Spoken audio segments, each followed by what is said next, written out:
Welcome to Face to Face. This is a show about change and about what's next. It's a show that wants to ask questions, peel back the layers of our average everyday experience, and go beyond scratching the surface. We interview amazing people with incredible ideas and stories who have done wild, weird, and wonderful things. Remember that imagination shared creates collaboration, and collaboration creates community, and community inspires social change. I'm David Peck, and this is Face to Face.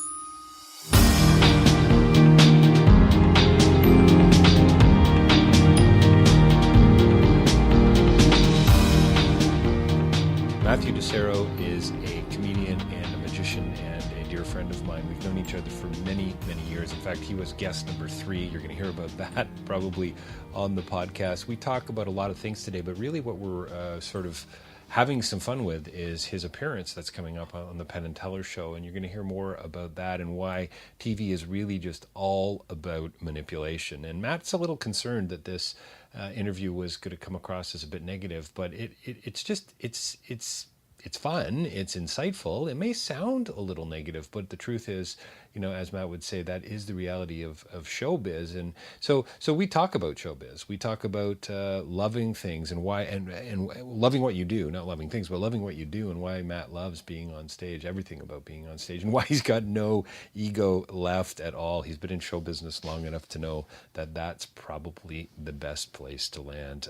Don't forget to check out davidpecklive.com for more podcasts. I think Matt's is the 200th podcast now. How cool is that? Sign up for our email list. Check out my book, Real Change is Incremental. Subscribe to us on iTunes, Face to Face. And we're moving into TIFF, so stay tuned. And don't move. Don't touch your dial. Matthew DiSero. Well, welcome to Face to Face. We're joined by another very special guest today, that actually returning guest. Matthew, from early on, in the early days of your podcast. I might have to check while we're here sitting at the, I don't even know what this place is called, the Q Restaurant. I figure, I'm listening right now to a podcast by Sam Harris and Dan Dennett, and I figure if they can record podcasts at a local bar, we can too. So we've classed it up. That's right. We're moving up in the podcasting in the digital world. So yeah, I think it was like podcast 2, maybe. I'm going to go back and check. I think it was number 2. While you're getting into one of your long-winded answers, I will have many long-winded answers. I think you will too. Yeah, I'm going to go back and check. So, Comedy Magic with Matthew DiSero. Why did you not become an architect instead? Is the real question. Well, this is the question I ask myself every single day. I should have done anything else. Is your resume like one line, comedian? So do you know what's funny? I have a neighbor. This is a true story. I don't think I've told you this yet. Yeah, listeners might know. I know Dave. So I have a neighbor who works at a dump. He works at a dump. What's that funny? But anyway, right across the street from my house. And he's like, "Oh, they're hiring. You should come work there." Because we just sit around and we watch movies and Netflix all day. I go, I've never had a job, but I've never had an interview. So I thought I'd like to try this to get an interview. So I go, okay, set it up. So the guy is okay with it. Oh, so you actually went? So I went and had an interview. My neighbor's like your first interview ever? Ever. I had a job in 1989 working at a movie theater, and that's it. So my neighbor's like, look, this guy's never had a job, he's never had an interview, but still he wants to try and get this job. So the guy asked for a resume. So I have to print up my resume is not even one paragraph long. All it is like 1989 to present, comedian, magician, and then the bullet points underneath are things like, writes jokes, goes on a plane and tells them. That's hilarious. Oh yeah, it's crazy. So what was the interview like? It was about 10 minutes. Turns out to get a job at a dump is not a grueling interview. Not too concerned about your educational, but your CV is not. You need to know how to tie bags. Is that pretty much it? And you need a not pair of leather gloves. Not even that. He's just like, you know how to use a microphone on a walkie-talkie. And I'm like, hey, I got my ham radio license. Swear to God. Anyways, I was offered the job. Wow. Okay. Can you imagine that? I was offered the job, but I didn't take it. Episode 3. Sorry, episode man. 3. I was getting a little bored with your answers. Yeah, no. Well, it wasn't a very good answer. I'm going to be drinking my Caesar. Yes, Matt's having a Virgin Caesar. I'm having a Coke here at the Q on Queensway. We might as well put in some shameless advertising. Well, we got thrown out of Zellers, by the way. We tried to record in the mattress department. In the glassed-off mattress department. Yeah. Like, hey, can we just record in here? and they threw. We should probably edit this section out. And you were on CBC a couple of days ago, and then we had DiSellers. I mean, it's like I know, I'm on a national booth radio show, like Canada's premier national radio show, interviewed for a long time. Do they pad their sound booths with mattresses as well, or is that just Zellers? What? No, I think they pad them with taxpayers' dollars. I think you're probably right. Yeah, I'm pretty sure that's what it's padded with. Yeah, the whole 10th floor is filled with cash. So you're not going to take the job? No. I was just really curious to see what the interview was like, and it's unlike trying to get a new agent or something like that. It was weird. I felt a little uncomfortable, but he's asking me questions. Your listeners are going to be like, we've all had 50 jobs. What are you talking about? But it was crazy. Yeah, I think it's hilarious that your CV is one paragraph. One paragraph. Like I have nothing to say. And what are my skill sets?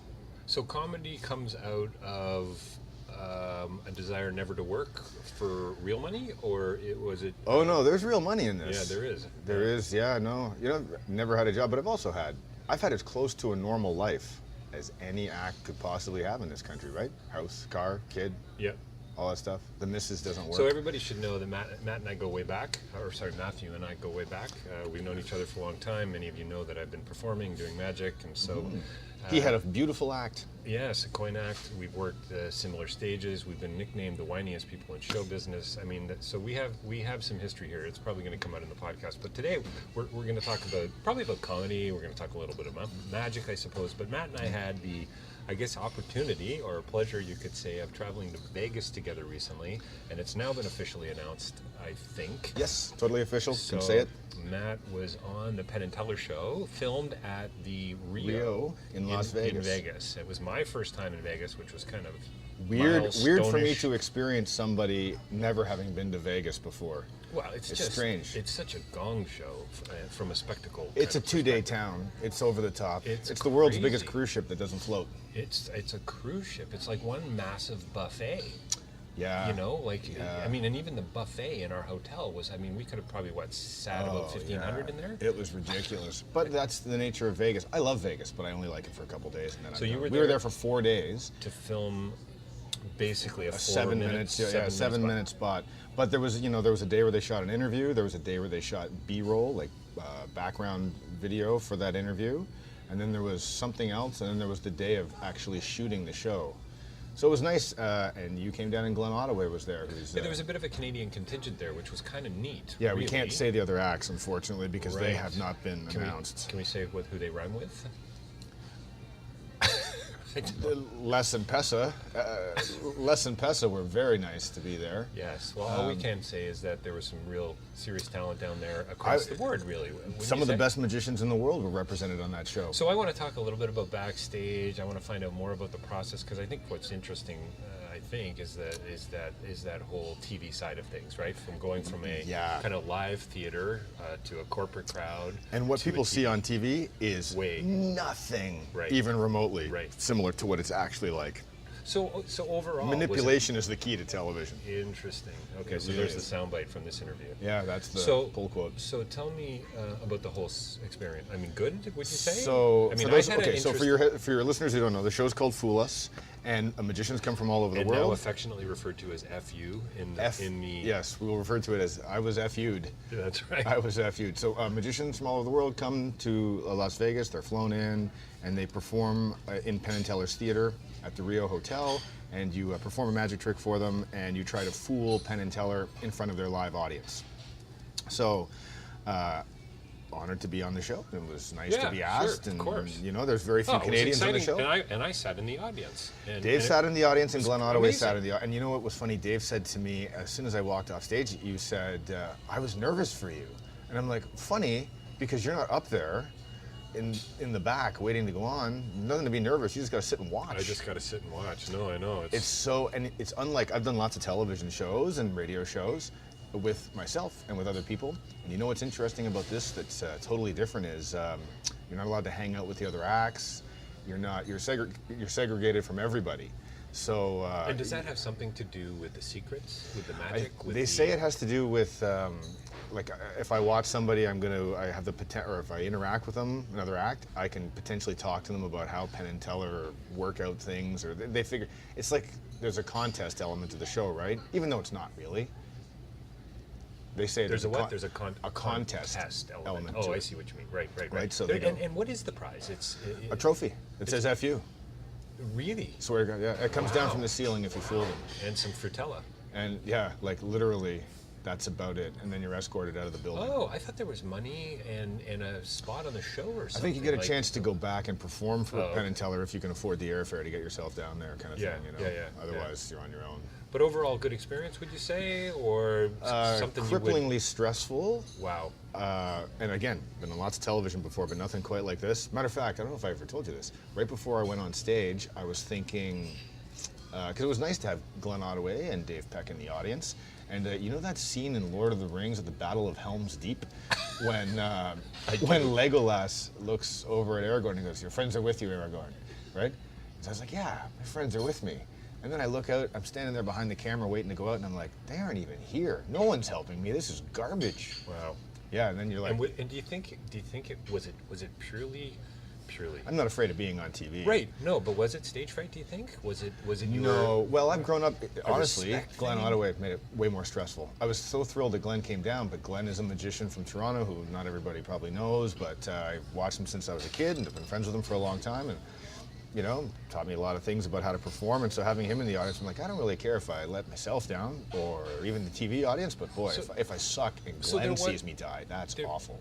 Which is really neat, I think, on a whole lot of levels. But there was a sense of pride to this, really, almost. Well, I have I've been in show business long enough not to have any ego left, right? But at all. But yeah, I was like, I don't want Glenn to see me die, because he, on his own dime, flew down there and took time out of his life to come and see an old friend perform. And people also have to realize it's not just a television spot. It's a television spot, but it's an American television show, and Canadians hardly ever get on American television. It's a big deal. What about the peer thing? What about the fact that you're going to be going up against other magicians that? Well, I'm not. It's like golf. I'm only competing with myself, right? I'm not competing with the other acts. I don't care if they fool them. Truthfully, I didn't even really care if I fooled Penn and Teller. Which you're not allowed to say anything about yet, right? Contractually, I can say nothing until it airs. Yeah, we're a couple weeks out from air date, which is, let's plug it now. Yeah, August 17th, 8 p.m. on the CW network. Right. Fool us with me and who knows who else. And you don't even know who else is on the show? No. They shoot as modular. So the 5 people who are on my show, we could all be. Matter of fact, the guy who was on 2 positions after me was on the premiere. So they just cut us up and move us around. Sure. But yeah, backstage is, I mean, listen, it's the nicest, you saw the stage, nicest stage I've ever worked on. Gorgeous theater. Yep. Gorgeous theater, it's gorgeous beautiful, stage. but backstage is great. Hair and makeup were fantastic. It's, you know, it's unlike Canadian productions. There's a lot more money, and you can tell. There's 9 cameras and a crane. When was the last time you saw that in Canada? So a little bit of pride, no ego, but pride, which I think is kind of interesting to me from a What comes before the fall? That's right. I think it's pride. Nice way to quote the Old Testament. I do my best. Yeah, I know you do. So, was there? Is stage fright? Penn and Teller fight? So Penn and Teller are You're gonna be made to look like a fool. Penn and Teller are 10 feet away from me? Yeah, very something like close. that. Yeah. So it's weird because I've performed. They're always whispering to each other. Yeah, it's just this is the other. So the cameras are mildly distracting from my performance. Yeah. But having them talk amongst themselves, it's because like normally if I'm in a theater and 2 people are talking, I'm gonna stop and be like, hey. Yeah, put you're gonna call put them the out. Pokemon game down. Yeah, sure, you're gonna call them out. But their name happens to be on the theater, so I can't really say much. So yeah, it's weird. It freaks you out. But all the stress was just to do mostly with Glenn, and then so it's a performance, but you're also trying to. You cannot prognosticate likely events, right? With a show like that. Sure. You can try all you want, and so I tried to take the Zen approach of whatever's going to happen is going to happen. But then you walk out there, and you're like, oh boy, here we go. The host stole my opening line, if you remember. Mm-hmm. So I felt like I had a misstep. What had happened was during camera, I don't know if I told you this, during camera block, they try to figure out what my opening line is going to be in the rest of my performance. So they can figure out how to shoot it. And my opening line was going to be this. And then I walk out, and Allison Hannigan, the host of the show, says, ladies and gentlemen, joined by 5 people from the audience who he's never met before, Matt DiSero. And now I have 10 seconds to say, something else. So you mentioned earlier TV's manipulation, but it's also really artificial, right? Because I've seen that act. I've seen your act many times, too many times. Yeah, and I know the setup, and I know how it goes, and I know how you pull people out of the audience. You didn't get to do that here because it's all about economy of emotion and speed. Well, and it's also about demographics. So I wanted. I wanted. I'm gonna say I don't care. I wanted four females and one guy. Always is how that piece works. And I had asked for anything. I don't care as long as it's not a black guy at the end of this. At the end, as long as it's not a black man, because I don't want all the jokes centered around the black. And I have this. I have a joke about. I just name a bunch of the potential colors of their underwear. I go, brown is not a color, sir, and it would look hinky. And I've tried and it. Just for context, this is in effect about your 5 people are on stage. Divining the color of people's underwear. 5 people are on stage, and I figure out the color of their underwear. So, yeah, I don't want that. So I say, look, you guys pick whatever you want, and they go, well, we need like an Asian person. We need they have demographics they have to appeal to. Matter of fact, I'm the last year for this show. Like they actually said if I was a year older, they probably wouldn't have had me on the show. Interesting. So yeah, I walk out from around the camera and there's like a black guy at the end, and I'm like, you just killed 3 jokes, and I'm not going to be rude enough. So step on your lines. You got to, yeah. Yeah, there's tons of missteps and and. So you're going in kind of not empty-handed, but you're not. Well, it's not the way it was. It's not the way it was in the camera block, certainly, and in the rehearsal. But at the same time, my job is to deal with whatever comes my way, and I like that, so I had to deal with it. Did it look from the audience like I was a mess? No, not at all. No, and I think that's pretty classic, right, for any performer. I mean, I know I've been on stage. Well, and do you know what relaxed nervous. me? I'll tell you. I've not told a soul this, I don't think. But what really relaxed me was right before I walk out on stage. Production is hanging with you, and they walk you out to your mark before you start the tape. And I'm standing behind the backstage right camera, and the camera operator is sitting in his chair eating a submarine sandwich. He's just eating a sandwich, waiting for them to strike the stage. Doesn't care. They're resetting the lights from the last act, and they're getting ready, and they're getting my mic set up, and he's just, hossing out on his sandwich. Kind of levels the room, right? Yeah, and I'm just like, oh, okay, here we are. Yeah. Welcome to IATSE. Well, on one level, it's really high end and it's stressful and all that, and then on another, you just kind of go, it's another show, right? And I think. However, it's another show that if it looks like crap. Yeah. And that can be through, not even through my fault, I could be screwed over in editing, let's say. It never goes away. Especially in the age of the internet with YouTube, follow you around like a bad penny. There could be lasting damage from a bad spot. So yeah, I guess that's a little bit of stress. Yeah, that's probably. But mostly Glenn Ottaway sitting in the audience. I really wanted to make sure, because imagine, so he came down specifically to see me. Imagine if I don't even know, I can't remember, but maybe I sucked, maybe I didn't. But if I really sucked. And he was so great and so generous, and I mean, I was sitting with him. Yeah, it would ruin his trip to go, because the guy who comes down to see tape sucks. I mean, oh my God, I can't have that. So, yeah, that was bad. So what do you learn about doing magic on TV? Is it? I mean, I've always wondered about it myself. Well, I had some interesting debates with production and the directors. They wanted to change my performance and they wanted to change my trick a little bit. And what I've learned is, it's all artificial. Like they're not particularly concerned about what you do, as long as it looks good on camera. So, 12 years of doing this trick with an ending that I've built up for a long, long time that's unique to me, and they just want to throw it away because they don't think it'll play well on TV. And I'm like, yeah, it will. It will. There's a live audience. I know, I can tell you this will kill. And they're back and forth, no, we don't think so. And I just go, yeah, this is bad news. Yeah, there's other factors at play. I mean, what about the notion of misdirection, right? You're doing a card trick for a group Well, it's of hard 4 to misdirect 9 cameras and, Very difficult. and a crane that's swooping in front of your face. Plus right? you've got an audience. Plus you've got 2 people that are, got you under a microscope. Yeah, and there is a bit of weirdness too. Like Penn, like a lot of us watched Penn and Teller since we were a kid. I used to watch Penn and Teller's Invisible Thread, the short. Remember? Right. Sorry with the mic. Used to watch that all the time. And then you walk out and you see them, and Penn's lost 100 My pounds. favorite scene from the film. I remember them. I don't know why this going through the security check at the airport, and he rolls with the ball. It's hilarious. It's what is with this fascist machine? Yeah, it's such a funny it's the best bit, thing. man. It's probably the best thing in the movie. Yeah, it's such a great bit. That was Penn and Teller getting killed. That's right. Yeah. So yeah, it's weird to see them out there. Yeah, what I are you bet. gonna, you know, it's strange to, and so you got. And did you interact with them at all? I mean, They wouldn't let us talk to them. Interesting. So at here we all go because again I can't be like, I can't see them. This is because, like a quiz show, man. Yeah, it was funny. I kept thinking about quiz show too, right? Like, but there's no money. Like in quiz show, the audience is tuning in to follow the money. It was a $64,000 question or something, wasn't it? Yeah, that's the real life version of quiz show. Yeah. And then, but this, what are they? They're just tuning in. It's the closest. You get the FU trophy. Yeah, exactly. But you know what the cool thing is? This show is as close to like the Sullivan Show as we've had. Right. There's never been another TV show that's had this many magicians on, uninterrupted for 7 minutes at a time, since Sullivan. What do you it's think? Huge. What do you think of the premise? The fact that here you are, I mean, kind of takes that mystery out of magic a little bit, doesn't it? You're setting the audience up just But like everyone it's a puzzle. knows that the magic's not real. You think I'm Gandalf? Nobody thinks I'm Gandalf. Nobody thinks I'm going to go up and go, "You shall not pass." That's right. Yeah. Right, and slam my cane down. No, nobody. So the premise of Fool Us, you're referring to the effect. Well, just the kind of that method whole being puzzle. everything. Like, here, I've got this puzzle. You guys need to figure it out. So the cat's kind of out of the bag in a sense. Well, in 2016, in the age of reality television, this is what you're up against, right? There has to be some sort of tension between the host and the people on the show, and that tension is in the form of a competition. They would never have got that show made if they said, "Look, we want 5 magicians a show to come up and perform." Never would have had that made. I haven't heard a lot of criticism of it. Maybe there is out there. Maybe there's writing out there. But there must be some.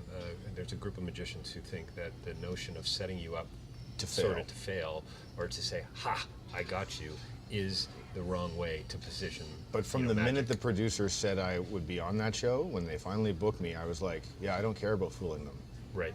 Because if the audience, if the millions of people who are watching us are only concerned about whether I fool them or not, I'm not probably doing my job right. I just want to be entertaining. Right. Who cares if you fool them or not?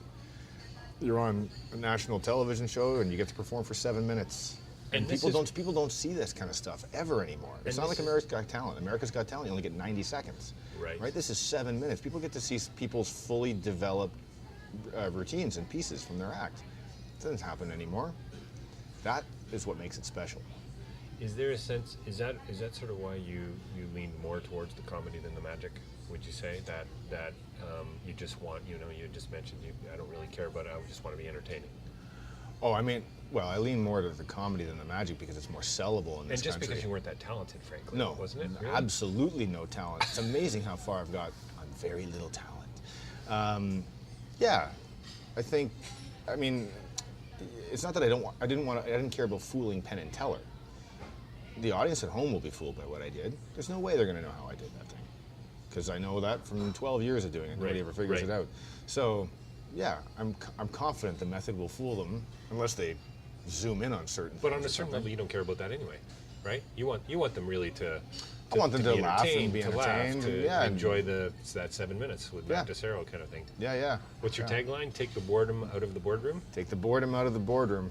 Because all I do is corporate work. A little, speaking of cheap hustles, or cheap, what is it, dodges and cheap hustles? Cheap dodge or hustle. It's mattdisero.com. That's mattdisero.com. Please book me for your conference or convention. Yes, live to tape here, face to face at the Q on Queensway. Formerly St. Hubert. So why do you say you've been in show business long enough for there to be no ego left? It's because it beats that's you. An interesting insight. But show business beats you down, right? Because here's the weirdness of show business. So I just perform on an international show. That show airs all over the world in Las Vegas. I'm flown down. I'm treated like a star. I get this suite. And the next day, when I came home, I was home for a day, and then the next day, I performed at a military base bar. Like, you can, just one day you're playing the best place ever, and then the next day we can be working in crap. It's the most humbling job ever, right? Because you could be anywhere. And a few weeks after that, you were interviewing at the local dump. So. And then I was interviewing at the local dump. The causal chain. Mysteriously connected. I see how the line of my career is pointing down. Yeah. Well, what can you do? But that's not. I mean, there's clearly something that holds you to it. It's not just that you. Well, lack of experience or skill for anything else. All I know is show business. Like, You're asking if what's keeping me in show business? Well, you could get the job at the dump, even though you have pretty tough to support the wife and child on $15 an hour. You have a blank space for a resume. I got some room on it. There's no question. It's so funny. Yeah, my resume is 3 inches of type. You still enjoy it, don't you? I love everything about being on stage. Right. I hate everything about the business. Everything about the business is crap. I hate negotiating contracts and money, but this is what agents are for, and I happen to have a good one, so that works out.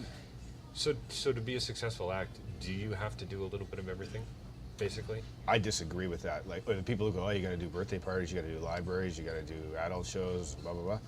I think the more you specialize, the better. The only reason I've survived this long is because I only do corporate. I only do one thing really, really well. And that's it. I don't do close-up magic, I don't do kids' parties, I don't do any of that nonsense. Yeah, if you don't specialize, you're in big trouble. What about the business side? I mean, you're at a point now in your career where you've got an agent, you've got somebody you trust, you work well with, etc., and so on. A lot of guys don't have that. A lot of acts wouldn't Almost have no that. one Musicians, has that. magicians, name a variety act that, Yeah, lots of them don't pretty have rare, it. isn't it? You need someone to guide your career a little bit too. You need someone to go, yeah, you should take this show. No, you shouldn't take this TV show. Or, so a mentor, like a Glenn Ottaway, you have in your life or had in your life, but people like that to come alongside. You need a business mentor, and you need a performing mentor too, right? Like you need a Glenn Ottaway or Herb Morrissey or something like. You need somebody to, go. This is where you need to go. Otherwise. The thing is, too, people assume show business is like what they see on television, which is American show business, and Canada has no star system to speak of. Canada doesn't have anything like that, right? So you're paddling against the river in Canada. You got to get this is why American television is such a big deal. It's important to be on it because once you're recognized as being good in America, then Canada somehow accepts you. And is that the hope too with the Penn and Teller stuff that it could be a stepping stone to another piece or another? It might be a stepping stone to another TV show, but I don't know if it'll mean much in the end. It's tough to say. The network is small, but it might get me stuff overseas. It'll be a lovely piece of tape. Yeah, sure. I really wanted to perform on their show. I mean, it could. I mean, is the. What did you think of the overall? What was your sense of the whole show? So hard for me because the whole thing was just such a spectacle, right? From being kind of behind the camera in a couple settings, sort of almost feeling like I was acting as your consultant. No, you need to do that again, there, Matt. That was, and that was, and then one of the guys asking me questions about what. Questions as during where they shot the B-roll for my interview. The B-roll, it was awesome. It was fun, but whoa, what a surreal experience! And then to go from that out to Vegas at night to the walking show around Caesars, just so weird, right? The whole thing was pretty surreal. But I was thrilled to be there on a friendly level to see. I mean, honestly, there's a sense of, I think, accomplishment, certainly from my perspective, and I think that's what I meant about being a little nervous in the audience, and I think Glenn felt the same, right? Glenn leaned over to me once and said, this is while we were still in Vegas, and he goes, I was actually a little jealous of you being up on stage. Interesting. And I was like, that's kind of cool. It is kind of cool. You wouldn't hear that from Glenn, so if Glenn's listening, I'm sorry I tipped the work on that, but... Yeah, I guess it also meant that he was not unhappy with my set, which is good. No, he was thrilled to be there as well, and I think there's something kind of cool about that Canadian contingent that was there, and the camaraderie and the community, and so on. Yeah, there was a few Canadians. They're one of the magic consultants. Keep watching Canadian the show, now. You'll see who's coming up for the listeners out there. But yeah, there was 6 Canadians this season? Maybe? Yeah, more than any other season. Yeah, I think in the past 3 years, there's only been 2 Canadians or something like that, and I just found out. So if it is a stepping stone. What's the Hope So stepping stone? Is it the Tonight Show? Is it a sitcom? Is it I just showcased for the Tonight Show in Los Angeles, so there's a good chance I'll get that. But you know what's funny? The guy who books the Tonight Show, or one of the people who books the Tonight Show now, actually said to me, because I said, it'd be nice, maybe he ended up becoming famous. I made some crack about being famous from performing on the Tonight Show, and it was sarcastic because I knew it's not true. But he leans over to me and he goes, just so you know, you could do all 4 major network talk shows in 1 year and still people wouldn't know your name. It's not like the days when Carson had it. Right. So when you ask what the next stepping stone is... there's just so much out there, right? Yeah, there's a sea of channels with a sea of things on it. You're lost in a sea of information, right? So what's the next stepping stone? Don't know. I just want to keep working. I really just like... You just want to make a living. I just want to make a living doing the things I like to do. But I don't need a sitcom. I don't need to be in movies. I want to perform live. But it's hard to get people out to perform live, and there's all these... there's problems. This is like a depressing interview for anybody who wants to get into show business. It's about residual but income, there are realities. I said on this CBC interview the other day, they were asking about my son, and I'm like, yeah, I don't want him to be in show business. Yeah. There's no way. It's a horrible, stressful. In Canada, the chances are low, man. So what is it about? Is it the lack of sustainability for you that makes you crazy? Everyone. The not knowing what's next. And that's kind of like that's any anybody's small job. business owner, right? Yeah, it's anybody's job. You could be shut down tomorrow, but it's worse in Canada because you can't even. There's no star system. And things have changed, haven't they? I mean, in Canada. Well, just from a show business perspective, weren't you working a lot more 20 or 15 years ago? I was working a lot more before 2008, before the recession. The recession changed everything. 9/11 changed things, and then SARS changed things. Yeah, actually, since I've been out of high school, I was thinking about this. So I graduated in the early 90s. Okay, if anyone doesn't want to be uplifted, now's the time to stay tuned. But here's the reality. So I graduated in the early 90s after a crippling recession of the early 90s, which was worse than 2008. So it went crippling recession, .com breaks. Remember that bubble bursting in the late 90s? Then 9/11, then SARS, then another crippling recession.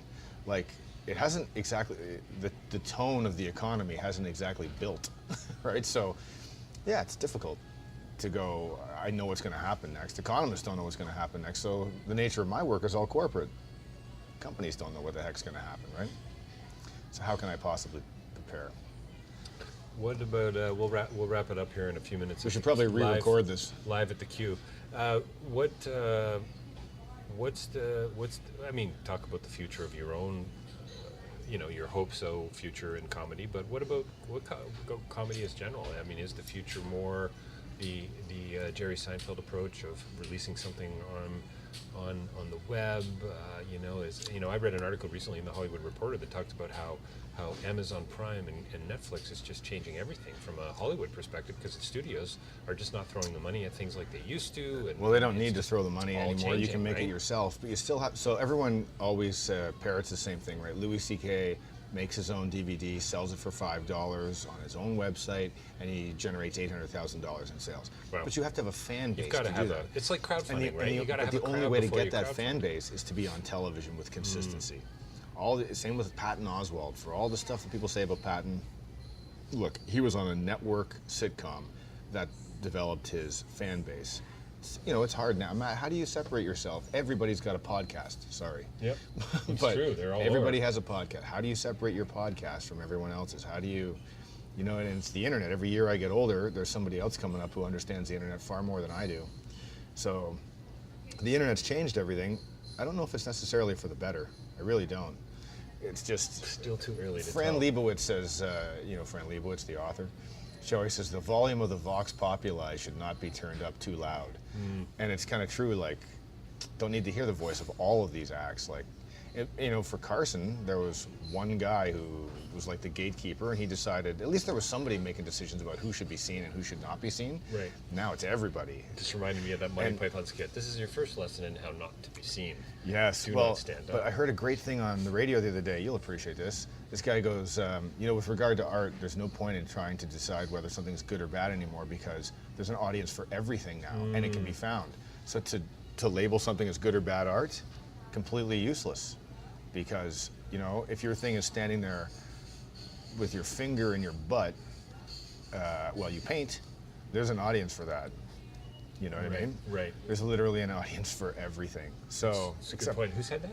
Some guy on the radio show. I just caught the end of it, but I was like, oh, what a great quote. It's kind of true, eh? I mean, that is the Facebook, Twitter age. I was at the MoMA once, in Manhattan, and I'm walking through that museum. There's a doorway, and there's a naked man and a naked woman, and to get into this art exhibit, you have to go through these people. And I have to decide if it's like my crotch to their crotch or my ass to their crotch, You got to make this decision about, and I'm like, this is art now? I guess it is. I think I worked a cruise like that once in the Toronto Harbor. It's so weird. So yeah, remember we'll those see days? Oh yeah, I remember those. I didn't care for them. So tell me a little bit. there's you've talked a little bit, and we'll wrap it up. But from TV to TV, you're talking about a game show. I think you're sort of in an effort to find an exit strategy, and maybe consistency on TV and income and so on. Maybe. Yeah, I'm working with another entertainer, another comic about a game show. Working on a game show, trying to get that off the ground. But again, there's a game show channel with 1 million game shows, and it's hard to find funding for all these. It's hard to launch anything from Canada, so you have to be in the States. But if you live in Canada, then it's hard to get down to America. There's a lot of negativity in this. I just realized in this particular interview. There's not a lot of hope, but that's the reality of it. So yeah, what to do, right? The game show might take off, or it might not, but at least I feel like you always got to be pitching, right? You always got to be at least doing something. You do have to be dropping the pebbles in the pond, man. You got to be all doing the time. Something, right? But at some point, you start to get scoliosis in your back from holding all the pebbles, and you're like, I can't keep throwing these fucking pebbles anymore because I'm tired. Just go with the hope metaphor. I always say the countless, relentless hustle is what kills me in show business. It's just, after 25 years, you would think I wouldn't have to hustle so much. And in fact, I have to hustle more. And there's some insight there, right? I think there's insight there for a lot of different people, small business owners and so on, but also for people who are getting into the business, right? There's show business? Yeah, you got to be good at a few things. Not that you need to do the kid shows and so on, but you got to have the business side. You got to, or at least, like you say, somebody coming alongside. You need to be net savvy. You need to, but all these things. So I don't care how net savvy you are. I don't care how much money you have. If you come from millions of dollars, like some people we know, if you don't have an act, it's useless. You can pull every lever to get you onto the Tonight Show, but if you don't bring the goods at the end of the day, you're in big trouble. So you still better get out there and work. And a lot of acts today don't seem to care so much about the work anymore. Nobody wants to go and perform. That's the guy going to mop the floor, by the way, I think. He actually just saw my act, and he's cleaning it up right now. Yes, the tears. Yeah, no, a lot of people, wouldn't you say that? Don't you think a lot of magicians are more concerned with just selling some trick and getting it public? They don't care about performing anymore. That's a whole other market in itself, right? And I think to your point earlier, there's an audience for everything in a sense, right? So it's, that's tragic. And maybe I don't know, maybe that's sort of the way forward in some respects. Finding that online audience, whatever that means. Yeah, and then nobody knows how to monetize that now either, right? So has Seinfeld, so let's wrap with this. So has Seinfeld been successful with, I can't remember the name of it, Comedians in Cars Getting Coffee? Because he had an audience from the Seinfeld show. Right. There's a groundbreaking Could somebody else have done that? I don't think so. Interesting. Name another comedian who could have instantly put something on the web and drawn in 500,000 viewers right out of the gate and found Acura as a sponsor right away and got those kind of guests right away, right? Yeah. Like if I did that, say it was my idea, you and 5 of our friends would be watching us do it. And maybe in 5 years you would have that audience, maybe, if you'd stuck with it and committed Even to it. Mark Maron, who has arguably the most popular podcast on the net right now, I mean, it took him, 2-3 years of just working in his garage, doing interviews and being broke. Tough to do that when you got a kid. It's hard, yeah, there's not a lot of, I don't know what's going to happen, but that's partially what makes it kind of fun, right? So did you fool Penn and Teller? Not allowed to say. Oh, come on. No, can't say. You're contractually obligated I'm contractually obligated not to say, but I can say with some confidence that Canada will be impressed. That's when funny. they watch the B-roll, they'll be impressed. As long as Glenn Ottaway is impressed. Glenn, that's all I care about. Comedy Magic with Matthew DiSero, clearly and consistently taking boredom out of the boardroom. Always. That's mattdisero.com. Thanks for joining us today. Indeed. Thank you for having me.